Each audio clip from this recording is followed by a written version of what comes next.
As we all know, when the Mongol Empire collapsed, many regional kingdoms and empires surged in power as one of the biggest power vacuums in history was taking place. One of these newly powerful kingdoms was the Timurid Empire, led by Genghis Khan's distant relative Tamerlane. Starting in modern-day Uzbekistan, the empire under Tamerlane's rule very quickly came to dominate Central Asia and soon after conquered Persia in its entirety. After conquering Persia, the empire made its way into India and Anatolia, turning the Delhi Sultanate into a puppet state and almost bringing the newly established Ottoman Empire to its knees. The main reason why the empire started to slag after almost conquering the Ottoman Empire is due to Tamerlane's death, which allowed the Ottomans and Indians to rebound and reconquer their captured territory. Despite having the lofty goal of conquering India and the Ottoman Empire, these were not the greatest of Tamerlane's ambitions. Around the year 1400, he started to draft plans to invade and conquer the Chinese Ming Dynasty and even began building up resources in preparation for an invasion. The only reason why this plan was never carried out was because Tamerlane died before it could put into action, but what would happen if this plan was carried out?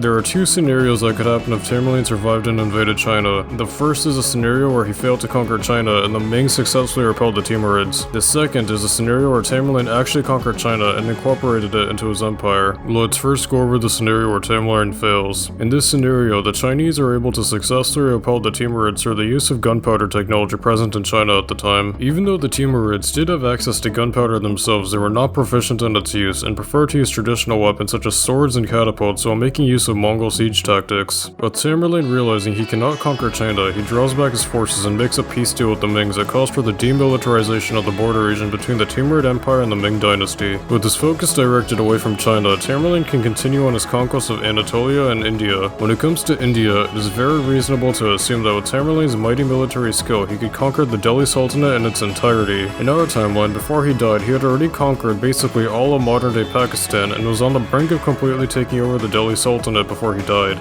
In this timeline where he survives and his focus directed towards the south instead of east, he would most likely direct his armies to besiege the city of Delhi and force the empire into submission. With no other option, the Delhi Sultanate would surrender to the Timurids. What would happen afterwards is that the Delhi Sultans would most likely still be able to keep their power just under the supervision of the central Timurid authority. This is because the Timurids took from their Mongol predecessors in that they kept local rulers in power in order to not cause a revolt or insurrection in the newly conquered area. With India under his belt, Tamerlane would continue to drive west into Anatolia and the Ottoman Empire. With Anatolia already being largely controlled by the Timurids, they could very easily force the last remaining Ottomans out of Anatolia and into the Balkans. There is no realistic scenario where the Timurids could take the Balkans, meaning that the Ottoman Empire would survive as a Balkan empire, but could possibly compete with the Timurids over control of Constantinople in the future, as the collapse of the last bastion of the Byzantine Empire is inevitable by this point. With the Ottomans confined to Europe, the Timurids might invade the western Arabian coast and take the cities of Mecca and Medina. While this seems like a far-fetched claim, it is not as preposterous as it seems. Tamerlane in our timeline did have ambitions of becoming a caliph, and in this timeline, the addition of Mecca and Medina to his empire would solidify his claim as the rightful Islamic caliph. In this timeline, the Arabian Peninsula would look like what it would be under Ottoman control, except with the Timurids taking their place. This wraps up the first scenario where the Timurids failed to take over China, but now let's imagine a scenario where Tamerlane actually succeeded in taking over the Ming Dynasty. While it would be very difficult for this scenario to come to fruition, it is still within the realm of possibility, as Tamerlane would have been preparing for this invasion for years now and took into consideration every possible challenge he could face.